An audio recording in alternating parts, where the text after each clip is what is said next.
Hello students, आज हम class 12th biology के दूसरा चैप्टर जिसका नाम है पुष्पी पौधों में लैंगिक जनन sexual reproduction in flowering plants में 10वां लेक्चर देखेंगे। पिछले लेक्चरों में हम इस चैप्टर के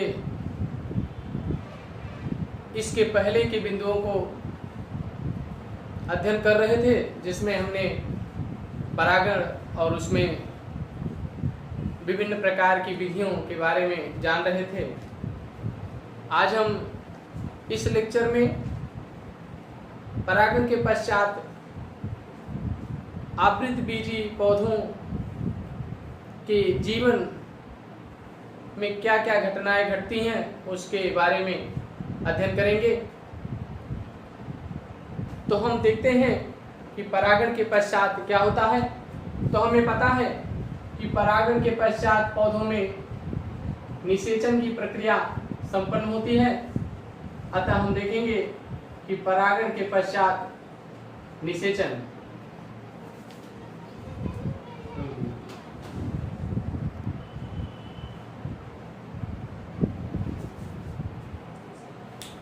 हम जानते हैं कि परागण की क्रिया में जो परागकण होते हैं वो पुष्प के वर्तिकाग्र पर गिरते हैं। पुष्प के वर्तिकाग्र पर गिरने के पश्चात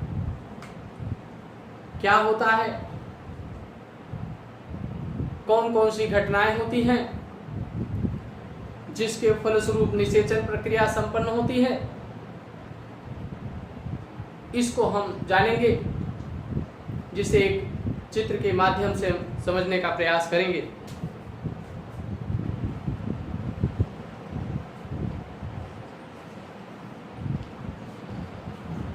हम देखते हैं कि जो परागकण अर्थात पॉलन ग्रेन्स होते हैं वो इस वर्तिकाग्र अर्थात स्टिग्मा पर पहुंचते हैं।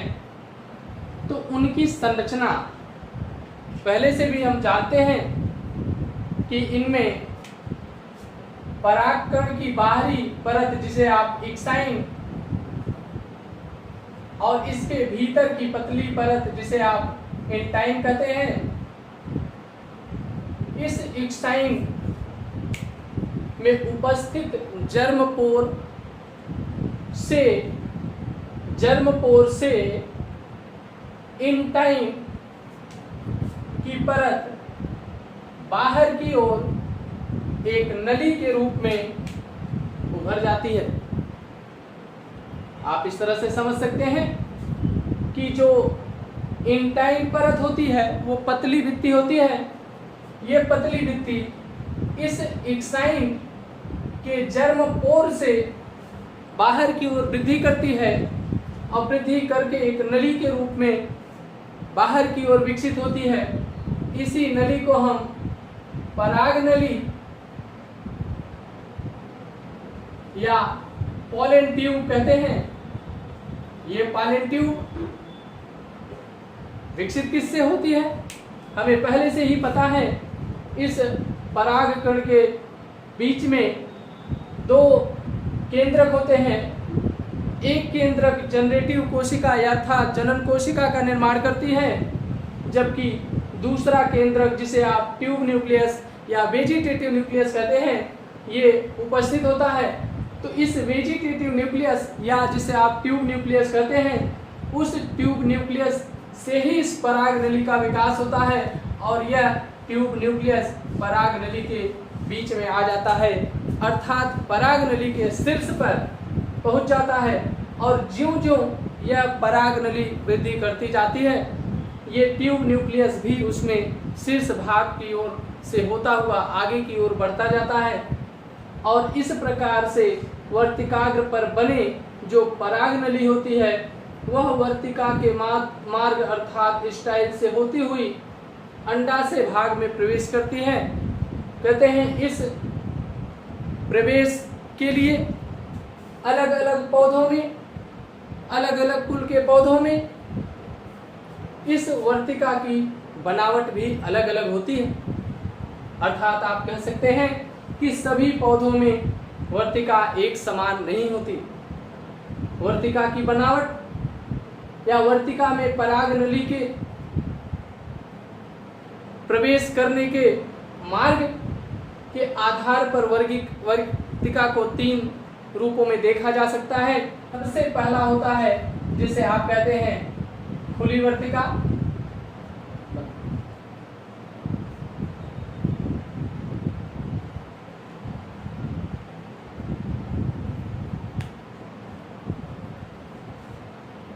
हम वर्तिका के बारे में पढ़ रहे हैं। पहली वर्तिका जिसे आप खुली प्रकार की वर्तिका कहते हैं, ओपन स्टाइल। इस प्रकार की वर्तिका में पराग कणों के प्रवेश के लिए पराग नली के प्रवेश के लिए एक सीधा मार्ग पाया जाता है, जिससे होकर आसानी से पराग नली अंडाशय तक पहुंच जाती है। इस प्रकार की वर्तिका को आप खुली वर्तिका कहते हैं। इस प्रकार की वर्तिका आपको कुल पेपरवेसी अर्थात पेपरवेसी कुल के पौधों में देखने को मिल जाती है। दूसरे प्रकार की वर्तिका की बात करें जिसे आप आधी बंद वर्तिका कहते हैं, हाफ क्लोज स्टाइल कहते हैं।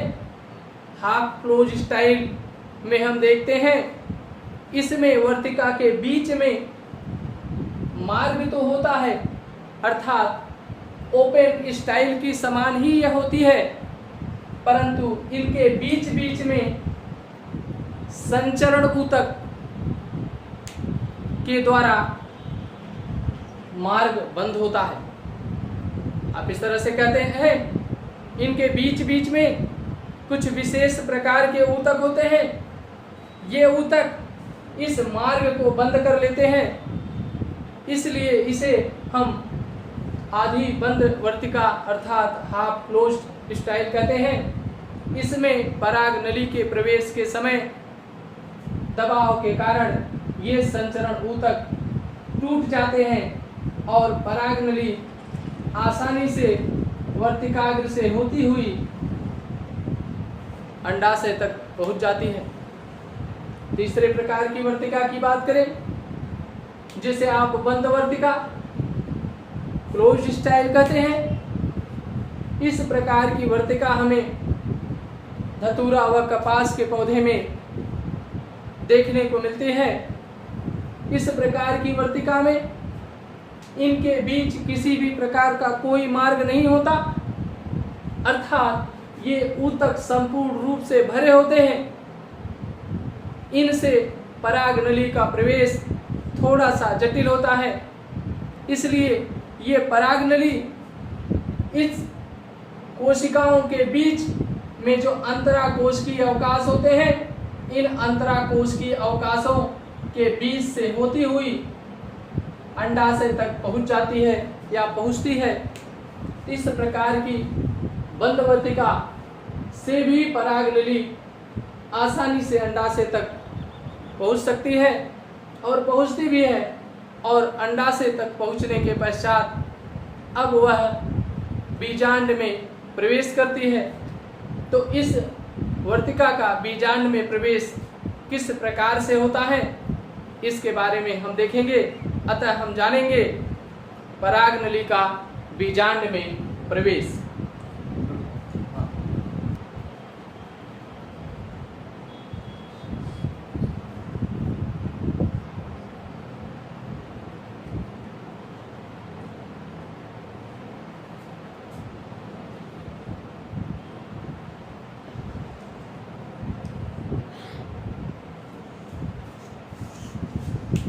पराग नली का बीजांड में प्रवेश।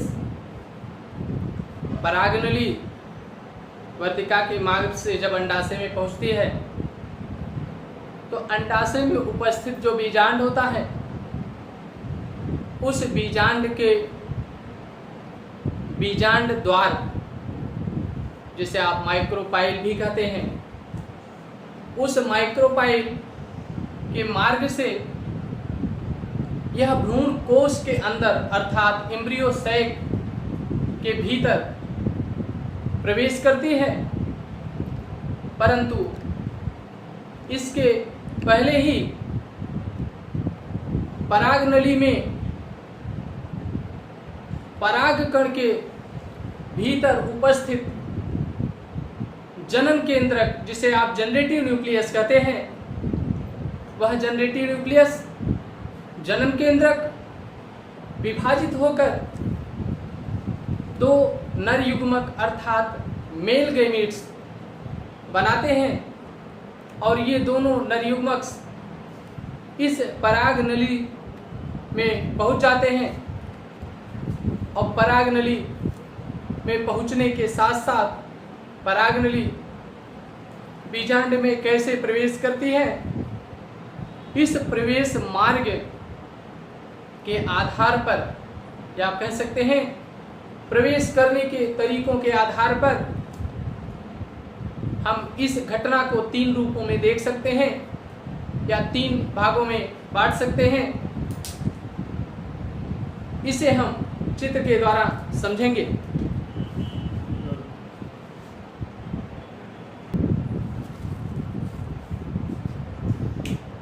इस फिगर द्वारा हम समझेंगे कि पराग नली बीजांड में कैसे प्रवेश करती है। बीजांड की संरचना हम पहले भी जान चुके हैं। बीजांड की संरचना में हम नीचे फ्यूनिक्यूल देखते हैं, बीच का भाग इम्ब्रियोसैक कहलाता है, ऊपर का भाग न्यूसिलस कहलाता है और ये दो इसके इंटगमेंट होते हैं, जिसको आप आउटर इंटगमेंट और इनर इंटगमेंट अर्थात बाह्य अध्यावरण व अंतः अध्यावरण कहते हैं। इस भ्रूण कोश में ये स्थिति जिसमें 7 कोशिकाएं परंतु 8 केंद्रक होते हैं, इनके बारे में हम पहले से भी जानते हैं। हम यहाँ पर देखेंगे कि ये पराग नली जो वर्तिका से होती हुई इस जायांग के अंडाशय में प्रवेश करती है, ये बीजांड के अंदर कैसे प्रवेश करती है, इसकी विधियों की चर्चा करें तो अधिकांशतः जो पौधे होते हैं उन पौधों में पराग नली का प्रवेश सदैव इस बीजांड के मुख द्वार, जिसे आप माइक्रोपाइल कहते हैं, बीजांड द्वार कहते हैं, इस बीजांड मार्ग के द्वारा ही प्रवेश होता है। इस प्रकार का जो प्रवेश होता है या पराग नली का बीजांड में प्रवेश होता है, इस विधि से इसे आप पोरोगैमी कहते हैं। पोरोगैमी कहते हैं, अर्थात आप इस तरह से भी कह सकते हैं कि जब पराग नली का प्रवेश बीजांड के भ्रूणकोश में माइक्रोपाइल के मार्ग से होता है तो इसे आप पोरोगैमी कहते हैं। यह सर्वाधिक सामान्य विधि है। दूसरी विधि की चर्चा करें तो दूसरी विधियों में कभी कभी देखा जाता है कि जो पराग नली होती है, ये पराग नली माइक्रोपाइल के मार्ग से न जाकर के इस बीजांड का यह भाग, जिसे आप चलाजा कहते हैं, इस चलाजा के मार्ग से ही ये पराग नली बीजांड में प्रवेश कर जाती है। तो जब चलाजा के मार्ग से पराग नली बीजांड में प्रवेश करती है, इस प्रकार के प्रवेश को आप चैलेजोगैमी कहते हैं। और इस प्रकार की व्यवस्था कुछ कम पौधों में ही पाई जाती है और इसे हम कैजुराइना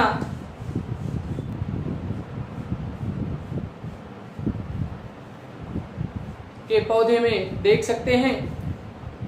एक तीसरी प्रक्रिया जिसमें देखा जाता है कि परागनली न तो बीजांड मार्ग से और न ही चलाजा के मार्ग से, बल्कि यह एक तीसरे मार्ग के द्वारा बीजांड के अंदर प्रवेश करती है। वह मार्ग कोई उसका अध्यावरण हो सकता है, अर्थात अध्यावरण को भेद कर ये परागनली इस बीजांड के भ्रूण कोश में प्रवेश कर जाती है। इस प्रकार के प्रवेश को आप मीसोगैमी कहते हैं। और इस प्रकार की घटना को हम कुल कुकुरबिटेसी के पौधों में देख सकते हैं, अर्थात ऐसा देखने को हमें फैमिली कुकुरबिटेसी